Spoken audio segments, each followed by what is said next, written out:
Welcome to SCI news. నేను రేవతి. మేడ్చల్ జిల్లా కుత్బుల్లాపూర్ నియోజకవర్గం షాపూర్ నగర సాగర్ హోటల్ వద్ద సీఎం రేవంత్ రెడ్డి దిష్టిబొమ్మ దహనం చేసిన బీఆర్ఎస్ శ్రేణులు 129 సూరారం డివిజన్ షాపూర్ నగర సాగర్ హోటల్ వద్ద బీఆర్ఎస్ పార్టీ నాయకులు కార్యకర్తలు బీఆర్ఎస్ అధినేత కేసీఆర్ పై సీఎం రేవంత్ రెడ్డి చేసిన అనుచిత వ్యాఖ్యలు నిరసిస్తూ సీఎం రేవంత్ రెడ్డి దిష్టిబొమ్మను దగ్ధం చేశారు. ఈ సందర్భంగా బీఆర్ఎస్ నాయకులు మాట్లాడుతూ అడ్డగోలు హామీలతో 6 గ్యారంటీలు అంటూ అధికారంలోకి వచ్చిన కాంగ్రెస్ పార్టీ తెలంగాణను బంగారు తెలంగాణగా మార్చి నేడు తెలంగాణ రాష్ట్రాన్ని దేశంలోనే అతివేగంగా అభివృద్ధి చేసిన బీఆర్ఎస్ అధినేత కేసీఆర్ మీద అనుచిత వ్యాఖ్యలు చేయడం సిగ్గుచేటన్నారు.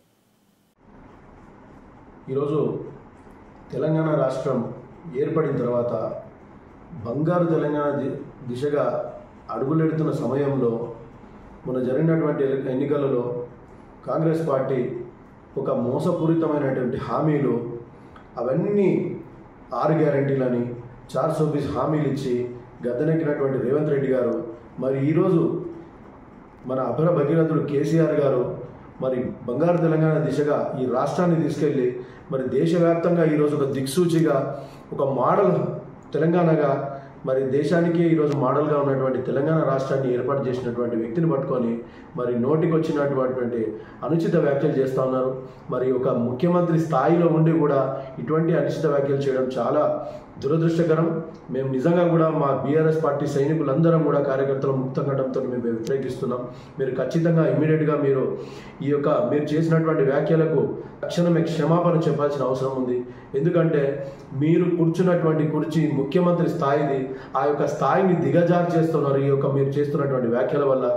మరి మీరు ఇచ్చినటువంటి హామీలను నెరవేర్చకుండా కాలయాపన చేస్తూ ఏదో ఒక విధంగా రోజులు గడిపేయాలనే ఒక ఉద్దేశంతో ఏదో ఒకటి పాతయాన్ని తోకుంటా నేను అది చేస్తాను ఇది చేస్తానని చెప్పేసి అన్ని కావాల్సినటువంటి పనులు చేయకుండా చేసినటువంటిది ఒక్క పని కూడా లేదు. ఈరోజు వరకు నెల దగ్గరకు వస్తూ ఉన్నది, ఏ ఒక్క హామీని కంప్లీట్ చేసింది లేదు. కానీ కావాలని పబ్లిక్ని రెచ్చగొడుతూ ఈరోజు బీఆర్ఎస్ పార్టీలో ఉన్నటువంటి సైనికులందరినీ కావాలని మీరు రెచ్చగొడుతూ ఉన్నారు, అనుచిత వ్యాఖ్యలు చేస్తూ ఉన్నారు.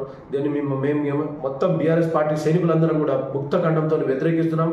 మీరు ఖచ్చితంగా క్షమాపణ చెప్పి మళ్ళీ ఇటువంటి అనుచిత వ్యాఖ్యలు చేస్తే మాత్రం చాలా తీవ్రమైన పరిణామాలు ఉంటాయని చెప్పేసి మేము ఖబర్దార్ తెలియజేస్తా ఉన్నాం. రేవంత్ రెడ్డి గారు, ఇటువంటి వ్యాఖ్యలను తక్షణమే మీరు ఉపసంహరించుకోవాల్సిన బాధ్యత మీ పైన ఉన్నది. ఎందుకంటే మీరు ఒక గౌరవ ముఖ్యమంత్రి స్థాయిలో ఉన్నారు కాబట్టి మీరు దీన్ని తక్షణమే క్షమాపణ చెప్పాల్సిన అవసరం ఉంది. Thank you.